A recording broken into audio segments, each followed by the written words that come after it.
Leo nimekuletea picha za maraisi wa Jamhuri ya Muungano wa Tanzania ambazo ziliwaonesha sura zao zikiwa katika position ya userious sana.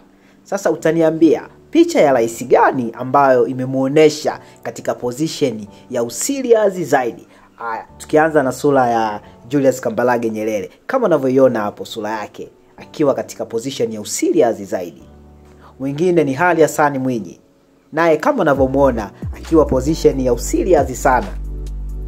Mwingine ni Benjamin William Mkapa. Kama unavyomuona naye akiwa katika position ya userious zaidi. Mwingine ni Jakaya Mrisho Kikwete. Naye kama unavyomuona akiwa katika position ya userious zaidi. Mwingine ni John Pombe Magufuli. Naye kama unavyomuona akiwa katika position yake ya userious zaidi.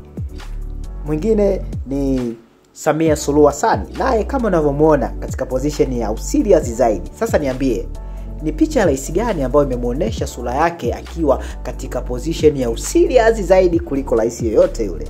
Niandikie comment hapo, niandikie.